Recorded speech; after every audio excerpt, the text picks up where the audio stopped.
The iconic beating retreat ceremony at the Atari Wagah border has resumed after a 12-day pause. Far more low-key, no shaking of hands, no niceties. Hello and welcome, I'm Samiksha Srivastava and you are watching Inside South Asia. Let's get started.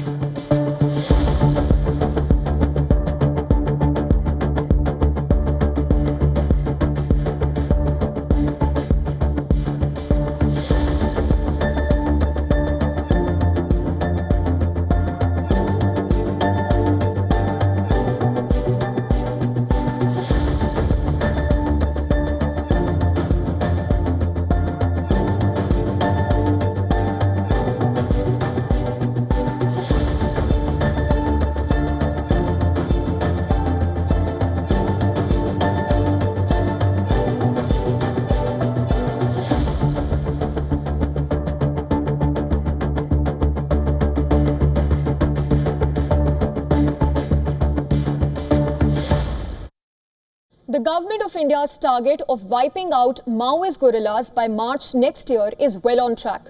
In a huge win for the Indian security forces, 27 Maoists were killed in a dense forest area in Chhattisgarh.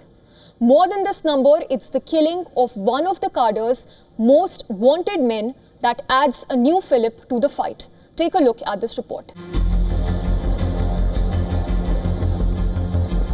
A 50-hour-long gun battle, a closely coordinated operation between multiple state police forces, intelligence units and the centre, and the biggest blow to Maoists in years. The killing of 27 deadly guerrillas, including one of the biggest names in the business, is a huge prize. The forests of Narayanpur district in Chhattisgarh, where this operation took place, neighbour the Bijapur district that has been a hotbed of Maoist activity. Along with Narayanpur, simultaneous security operations were carried out in Dantewada and Kondagaon. The region as a whole constitutes Bastar. DRG team से माओवादी के बीच में मुठभेड़ हुई। मुठभेड़ के उपरांत इलाका का सर्चिंग के दौरान कुल 27 माओवादियों का डेड बॉडी बरामद की गई थी। इसमें सीपीए माओवादी जनरल सेक्रेटरी बसवराजू उर्फ बीआर दादा का डेड बॉडी भी शामिल है। मुठभेड़ स्थल से AK-47, SLR, इंसास, कार्बाइन एवं अन्य काफ़ी बड़ी संख्या में आर्म्स अम्युनिशन भी बरामद की गए थे। इस मुठभेड़ के दौरान हमारा एक डीआरजी साथी, उन्होंने माओवादियों से बहादुरी से लड़ते हुए वीरगति प्राप्त किया। Standing out in the victory is the fact that this man was neutralized. Nambala Keshava Rao alias Basava Raju, the General Secretary of the CPI Maoist, was one of the most wanted men in India's fight against Maoism and a stated backbone of the Maoist movement. He carried a bounty of over 1.5 crore Indian rupees, the equivalent of $175,000. Looking back, Basavaraju was a key strategist behind several deadly attacks, including the 2010 Dantewada ambush that killed 76 police officers. His death is seen as a massive setback to the Maoist movement, effectively rendering the organization leaderless. Prime Minister Modi hailed the operation as a huge step to eliminating the menace of Maoism and ensuring peace and development for regions that have been in their grip for decades. Home Minister Amit Shah pointed out on X that the killing of Basavaraju was the first time a General Secretary-ranked Maoist leader had been neutralized. Shah's vow in Parliament earlier this year of a targeted end to the Maoist menace in India rings out. मैं सबसे पहले एक बात इस सदन में जिम्मेदारी के साथ बताना चाहता हूं, 21 मार्च 2026 को इस देश से नक्सलवाद समाप्त।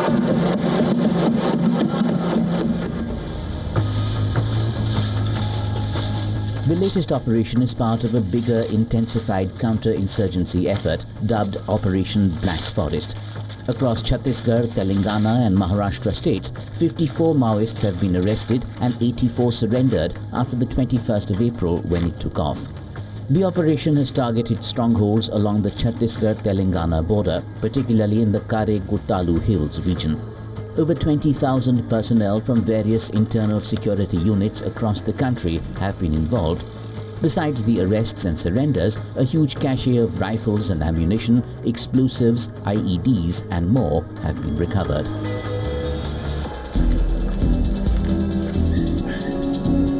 The implications of the Narayanpur operation and the broader Operation Black Forest are huge.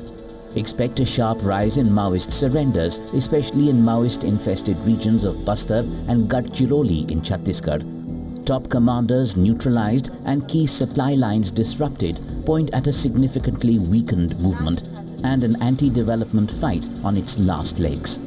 March 2026, that's the target, and the offensive is very much on track. There's an extensive probe underway, around a dozen spies arrested from various parts of India. These individuals seemingly worked for Pakistan espionage networks before and during the Pahalgam attack and Operation Sindoor. Individuals from diverse backgrounds are in the dock, from businessmen, students, laborers, and even a YouTube influencer. Beyond the people themselves, big questions arise. What led them into the swampy quicksand of espionage for Pakistan? And most importantly, what are the bigger security implications for India ahead? Take a look at this report.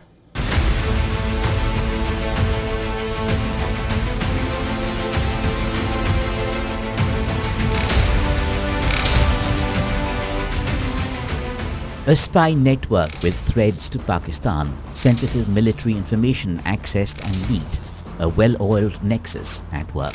In so many ways, a classic right out of the movies and fiction literature. At the top of this tree in India, this man, Ehsan-ur-Rahim, also known as Danish, a Pakistan High Commission staffer, he's now been expelled. At least 4 Indian citizens worked with Danish or for him. That's the finding so far. YouTube influencer Jyoti Malhotra, student Devinder Singh Dhillon, Gozala and Arman allegedly aided this Pakistani spy network through information leaks, covered payments and surveillance activities.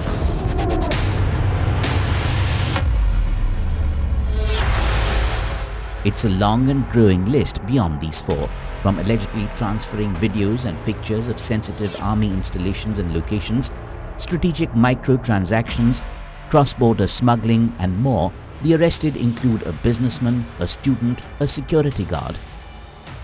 They operated in Punjab, Haryana, Uttar Pradesh. They've all been charged under the Official Secrets Act, and a detailed probe is on against each of them. Zoom in on perhaps the most fascinating spy profile of them all. YouTube influencer Jyoti Malhotra has a significant following across social media platforms. Honey traps and the like are passé in times of the internet. Easy accessibility and vast scope to hide real identity make social media the ideal playground. Malhotra allegedly operated at multiple levels. How much of this was espionage?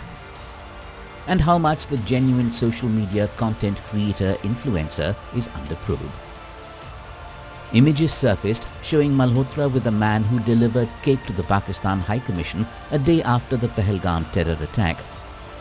Investigation shows she travelled with High Commission official Danish to destinations like Bali. During this time, Malhotra allegedly transmitted sensitive information to Pakistani handlers via WhatsApp, Telegram and Snapchat.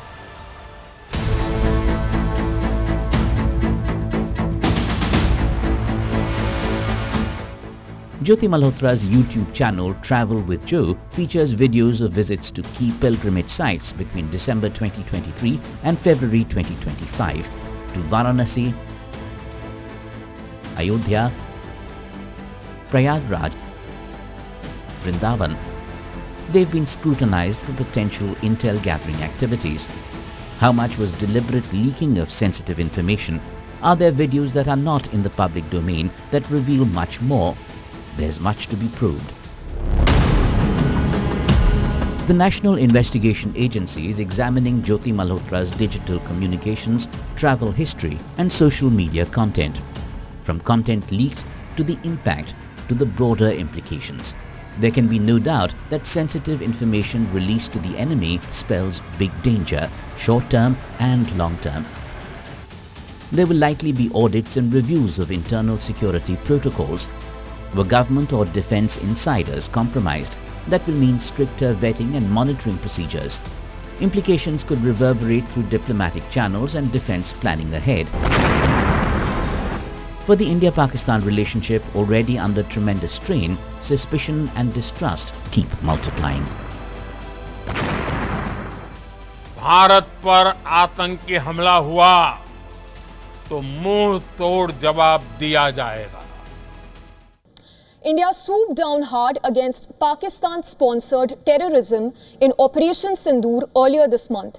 The operation threatened to snowball into a full-blown conflict, with Pakistan striking back with missiles and drones. Shelling at the line of control took on deadly proportions. WION's Siddhant Sibal visited frontline areas where Indian armed forces have been on high alert for Pakistan transgressions.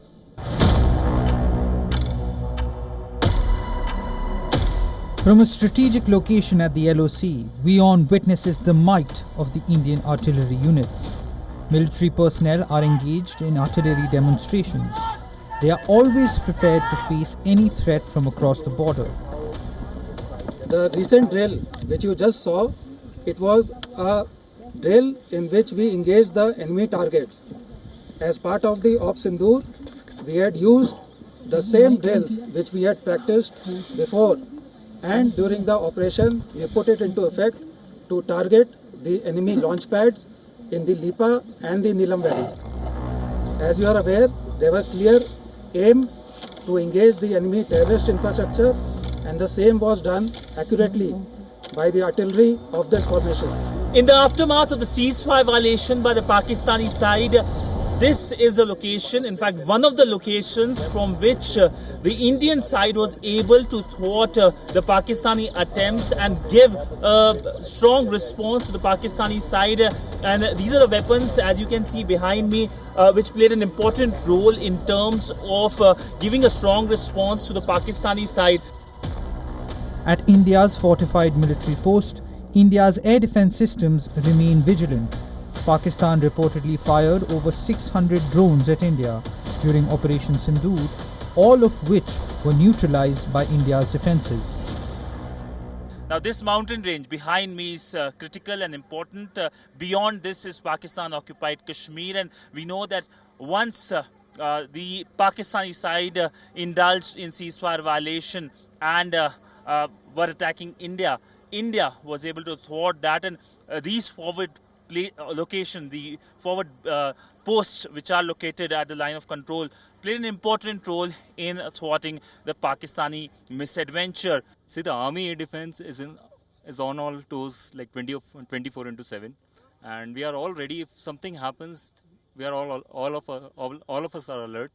And if something happens, then the Akash Tir system, again, it's one of the greatest invention by the India itself now, and it has been seriously helping us to reduce our reaction time and keep us all alert all the time. It will be providing us the situation picture of all around the surroundings, and then be helping us a lot to engage the target effectively.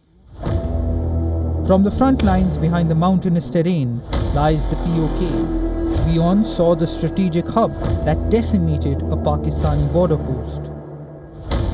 I'm standing at one of the forward posts of the Indian Army at the line of control, and behind me is the air defense gun. Now this air defense gun played an important role in thwarting the Pakistani misadventures, which includes the drone attack by the Pakistanis. Now beyond this place is Pakistan-occupied Kashmir, where we know that the Indian side was able to neutralize the terror camps, but it is also the location from where the drone attacks were done into Kashmir as well. So this machine, I would say, played an important role in thwarting and safeguarding the valley and of course the country as well.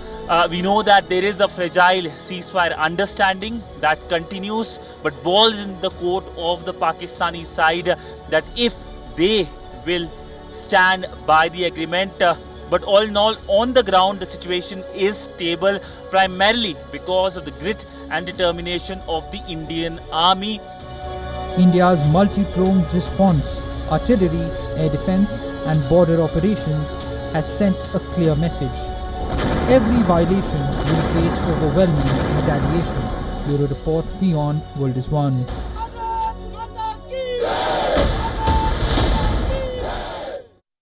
The United States Agency for International Development, or USAID, since its establishment in 1961, has been a veritable lifeline for millions in Nepal. Thousands of people from the LGBTQ+ community have been left without support and are now staring at an uncertain, perilous future. Our next report brings you the details.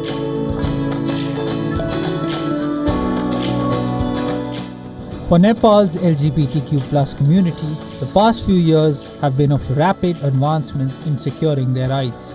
In 2023, Nepal became the first South Asian country to register the same-sex marriage officially. That's not all. Its constitution, adopted in 2015, explicitly states that there can be no discrimination on the basis of sexual orientation. Incidentally, the United States ranks among the biggest donors for the LGBTQ+ rights campaign in Nepal. But the significant progress made in the recent years received an unprecedented setback when the Trump administration decided to dissolve its principal agency, USAID. We are in a crisis. LGBTI community is in a big crisis because USAID cuts its funding. And it's not going to be replaced by any other donors because that had been the largest donor. So it's a big crisis. Over the years, USAID had partnered with help centers in Nepal to support initiatives like HIV prevention, care and safe sex counseling. According to the activists, the US funds were critical for running centers and clinics that helped with distributing free condoms, screenings and follow-up treatment for people with HIV. Meet Simple Lama, a transgender sex worker from Kathmandu. She fears the recent curb will restrict her access to medical help or essential items like condoms. We are not able to get the stuff we need to use. It was easier and safer to go to the centers and clinics to get medical help and consultations, but now it is difficult to go to big hospitals. When we go to the regular hospitals, people look at us differently, treat us differently. It is estimated that between 15,000 and 20,000 people with HIV in Nepal are from the LGBTQ+ community. But with most of the help centers for LGBTQ+ community now closed due to lack of funds, the activists find themselves in a rather unenviable position with no answer to the plethora of questions being asked. More than 15,000 to 20,000 HIV infected in the country are from the LGBT community. Most of them were able to get counseling and medical help from the organizations that were working for the benefit of the community. But now, most of them have been shuttered. The general LGBT populations now have nowhere to go to get help. It is uncertain where they can go to get help in the coming days. I have so many people come with questions on where they can go, but I have no answer.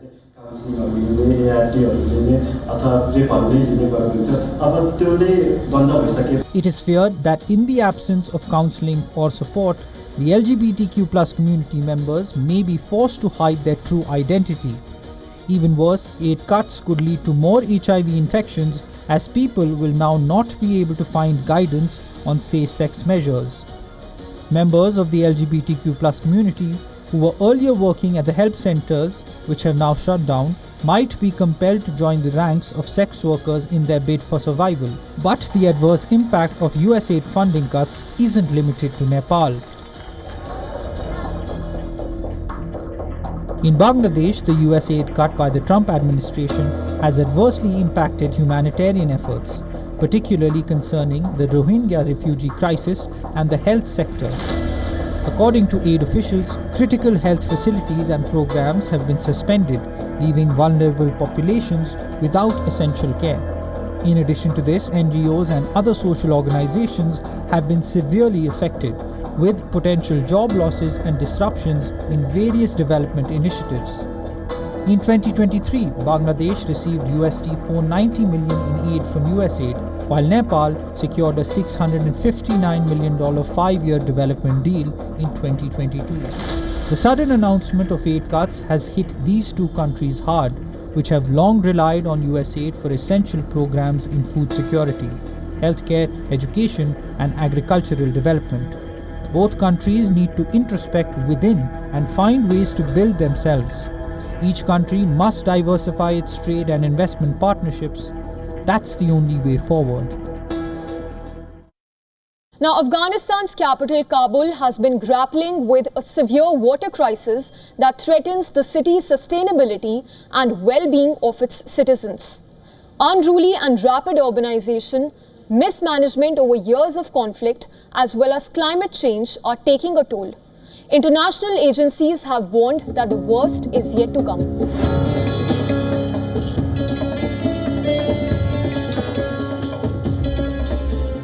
It's a case of basic needs turning into luxuries, often out of reach for many.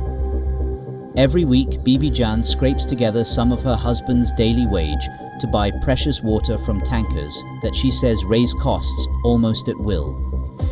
Meaning Bibi Jan and thousands like her often choose between water and the next meal.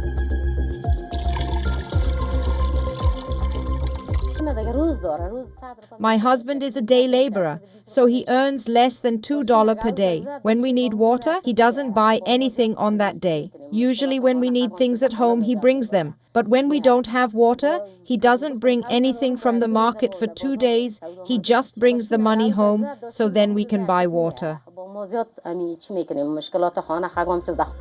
Experts have long sounded the alarm over Kabul's water problems. A ticking time bomb, some have called it. UNICEF warned last year there could be no groundwater in Kabul by 2030 unless there's corrective action soon. As much as 80% of Kabul's primary drinking water source, groundwater, is contaminated, according to a May report by Mercy Corps. The NGO said more than 100,000 unregulated wells across the city tap this water. These wells are regularly deepened or run dry. Groundwater can be recharged, but more is drawn each year than is replenished in Kabul, with an estimated annual 76 million cubic meter deficit. As it is, though, the problems are only increasing. Population growth outstrips urban planning and climate change drives below average precipitation. Taliban authorities have launched projects ranging from recycling water to building hundreds of small dams across the country. But larger interventions remain hampered by financing and technical capacity. The services we provide in Kabul constitute around 20% of the total services. The remaining 80% of the people need water, for which there should be a 24-hour service to address their problems. At one of Kabul's 15 pumping stations, the maintenance manager says the 7-year-old well is already producing less water. 2 others nearby sit dry. Projects that had taken off some years back remain stalled after the Taliban's return. Many international players have backed off big infrastructure projects and slashed funding to Afghanistan. The likes of Bibi Jan and their families pay the price, punished for the government that rules with or without their accepting it, because they've caught survival to think about first. And this week was also big for India at Cannes Film Festival. The film Homebound, screened at the event, received a 9-minute-long standing ovation. And India's Cannes favourite Aishwarya Rai Bachchan walked the red carpet, making quite an impact. Take a look at these moments as we wrap up the show. I'm Samiksha Srivastava, and I will see you next week.